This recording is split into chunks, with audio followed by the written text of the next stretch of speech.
Olá, pessoal! Vamos dar continuidade à leitura do livro Ressurreição do Machado de Assis. Nós estamos agora no capítulo 7, O Gavião e a Pomba.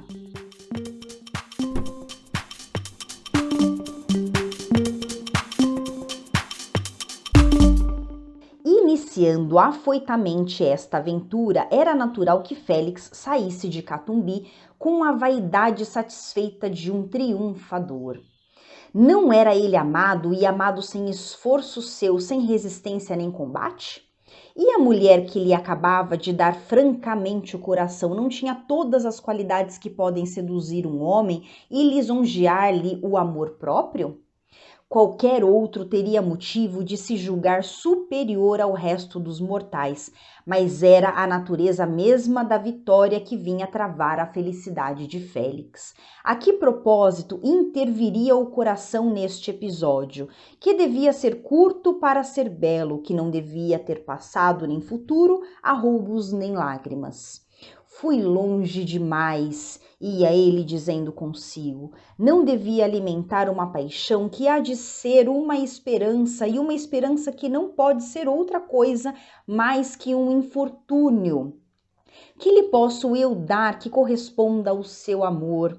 Lembrando, que lá no início do livro o Félix rompeu com a Cecília, porque ele dizia que ele não sabia amar uma mulher além de 6 meses, que o amor dele era realmente muito passageiro e muito rápido. Então ele achou que ele tinha exagerado na declaração, Vamos ver. O meu espírito, se quiser a minha dedicação, a minha ternura, só isso, porque o amor, eu amar, pôr a existência toda nas mãos de uma criatura estranha e mais do que a existência, o destino, sei eu o que isso é.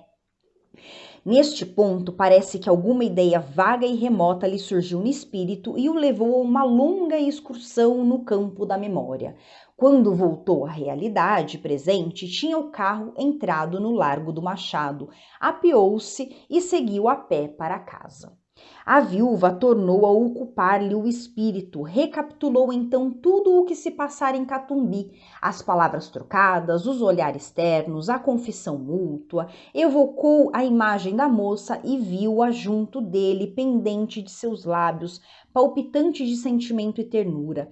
Entre a fantasia começou a debuxar-lhe uma existência futura, não romanesca nem legal, mas real e prosaica, como ele supunha que não podia deixar de ser com um homem inábil para as afeições do céu. Então ele estava preocupado com essa declaração, E agora? Será que eu vou dar conta disso? Será que eu vou seguir com esse romance? O Félix, ele parece amar, de coração, mas ao mesmo tempo ele se torna muito racional, Ele questiona esse amor. E que outra coisa quer ela, dizia o médico a si mesmo. Era sem dúvida melhor que houvesse menos sentimento naquela declaração, que tivéssemos navegado mais junto à terra, em vez de nos lançarmos ao mar largo da imaginação. Mas, enfim, é uma questão de forma. Creio que ela sente da mesma maneira que eu. Devia tê-lo percebido. Fala com muita paixão, é verdade. Mas, naturalmente, sabe a sua arte, é colorista. De outro modo, pareceria que se entregava por curiosidade, talvez por costume. Uma paixão louca pode justificar o erro. Prepara-se para entrar. Não me anda ela a seduzir a tanto? É positivo meter-se-me pelos olhos e eu a imaginar que, quando Félix chegou a casa, estava plenamente convencido de que a afeição da viúva era uma mistura de vaidade, capricho e pendor sensual. Então, quer dizer, a cabeça dele, começava a criar conspirações.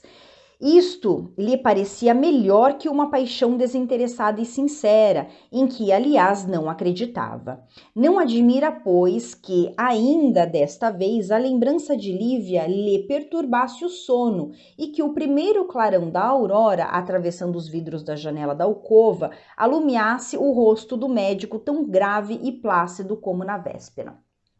Félix voltou a Catumbi naquele mesmo dia. A viúva estava radiante de felicidade, trêmula de alegria. Estendeu-lhe a mão que ele apertou, não palpitante como ela, mas cheio de delicadeza e graça. A presença de Viana, além disso, impedia qualquer outra manifestação exterior. Então ele retorna, à casa de Lívia e as visitas continuam. O parasita, que parecia empenhado em preparar uma aliança de família com o médico, dispôs-se a não ser cruel para os dois namorados, fechou os olhos, cerrou os ouvidos e, se em todo caso foi importuno, não o deveu à vontade, mas à situação, porque em tais circunstâncias nem todo o engenho de Voltaire pode fazer um homem interessante. Engraçado, né? Que mesmo com essa proximidade, o Félix continua chamando o Viana de parasita, né? Amiudaram-se ainda mais as visitas de Félix, então as visitas continuaram, tá?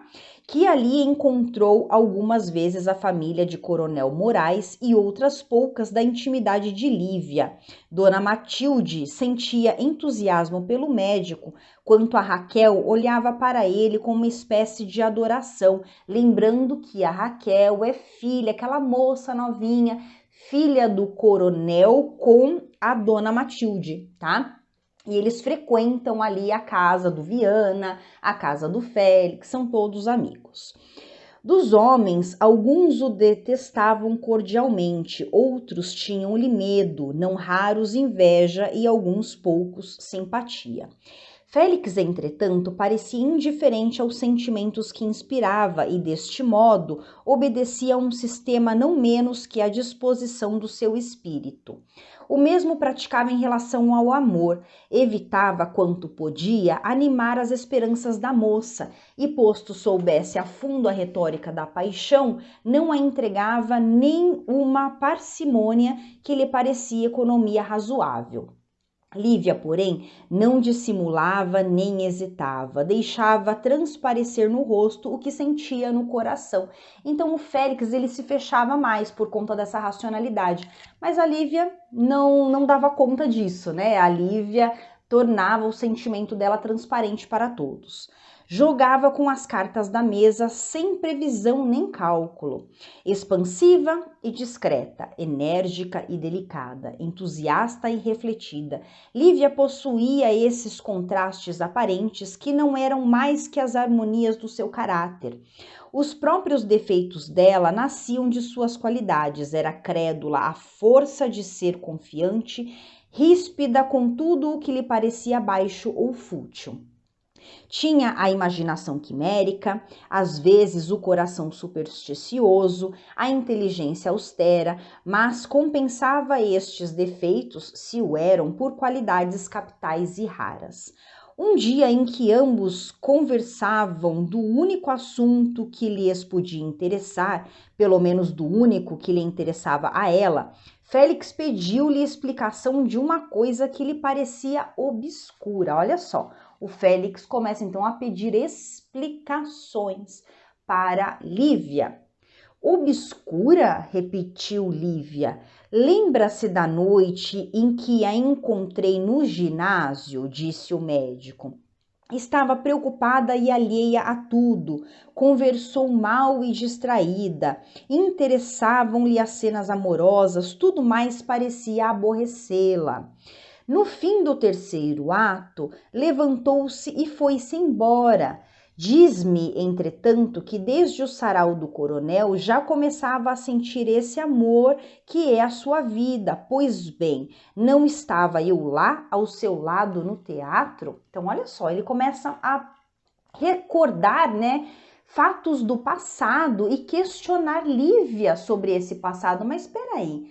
Lá naquele dia no teatro você disse que já me amava, mas ao mesmo tempo você foi embora, sem dar nenhuma explicação, parecia tão distante, né? Então ele começa a questionar Lívia de algumas atitudes do passado. Estranho isso, né? Pois é. Não, ela respondeu. Oh, estava outro homem muito diverso deste que eu vejo agora ao pé de mim, porque ainda não me amava, mas não era só isso, era mais. Pensa que os seus atos, sentimentos e pessoa não são objeto de comentários estranhos?